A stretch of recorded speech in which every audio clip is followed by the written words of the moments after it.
Mange takk, president, for å ta muligheten for å ta statsråden med til et enda mer konfliktfylt område enn Mongstad, nemlig Burma. Jeg besøkte i forrige uke Burma og var gjest hos Karen-folket. Det jeg så har også blitt rapportert jevnlig i internasjonale medier, dessverre litt mindre i norsk media. Det er en situasjon, president, hvor det er 1 million internt fordrevne, og det er 135 000 bare Karen-flyktninger som bor i Thailand alene i flyktningeleirer. President, jeg så brente landsbyer, der var ødelagte avlinger, og det er i svært mange av de etniske områdene reelle krigssoner med krigshandlinger nærmest hver eneste dag. President, Burma og juntaen som styrer Burma bruker 25% av statsbudsjettet eller mer på det militære. Det er en militær opprustning nærmest uten sidestykke når man ser i prosentandeler. Og det gjøres mulig fordi det er en handel og en utbytting av naturressurser som ikke kommer befolkningen til gode, men juntaen og handelspartnerne som Kina, India og Thailand til gode. Det som har vært brukt de seneste månedene har jo nettopp vært valget som et skalkeskjul i forhold til både handelspartnere og også junta for å skjule seg bak hva som reelt foregår. Nå er 30 statsråder nominert offentlig. Av de er 26 tidligere generaler eller tidligere ministere. President, dette betyr, og valget betyr, bare flere generaler i flere posisjoner, dessverre.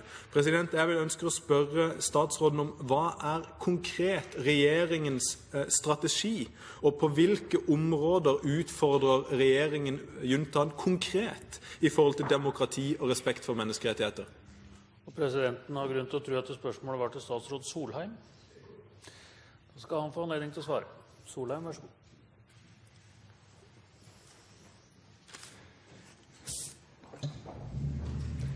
President, la meg starte med å si at det er jo overhodet ingen uenighet mellom Peter Gitmark og meg om situasjonsbeskrivelsen i Burma eller Myanmar.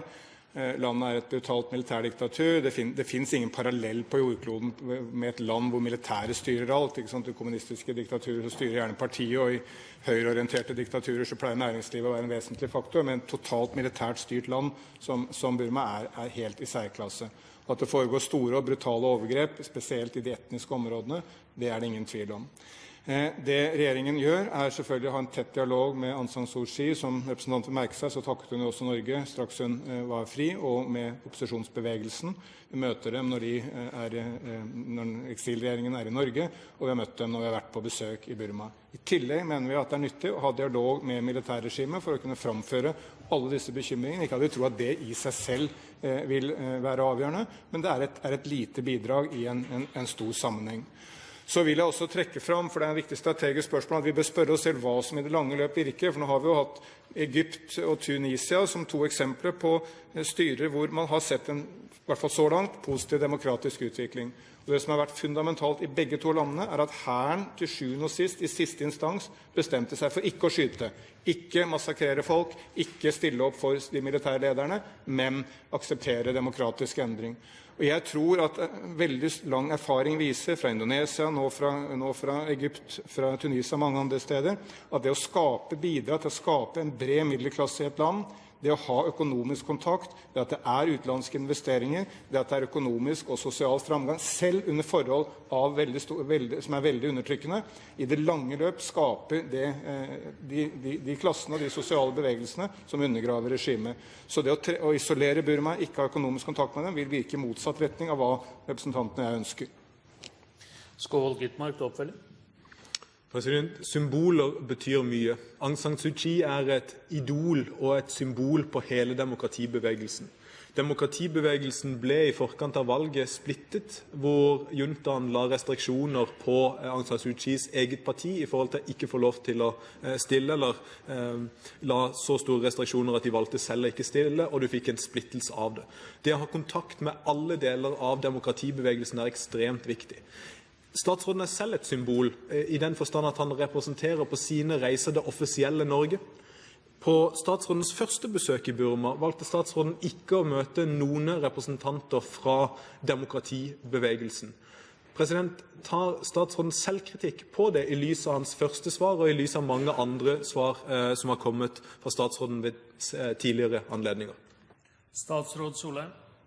Jeg tror at jeg bør gå inn og sjekke programmet for det besøket før jeg kommenterer det. Det var for øvrig også sammen med Ulla Tørnes fra den høyreorienterte danske regjeringen, som vel er søsterparti til norske Høyre. Men det prinsipielle ja, jeg ønsker alltid å møte opposisjonen. Det er ofte jeg får anbefalinger fra ambassader og andre om ikke å møte opposisjonen for ikke å irritere ledere i et land, men selvsagt skal vi gjøre det. På det siste besøket møtte jeg de såkalte onklene, som er de nærmeste rådgivere til Aung San Suu Kyi. Hvis det blir aktuelt med et senere besøk, enten av utenriksministeren eller meg, så vil vi selvfølgelig møte Aung San Suu Kyi. Og vi møter eksilregjeringen, som jo er ledet av fetteren til Aung San Suu Kyi, når de reiser rundt i Europa. Så det er ikke mulig å skape noen reell tvil om at vi ønsker å møte og konstant møte de opposisjonelle i Burma. Vi ønsker selvsagt å møte ulike opposisjonsgrupper, ikke bare Aung San Suu Kyi og hennes NLD-bevegelse, men også andre. Men de er den viktigste opposisjonsgruppa.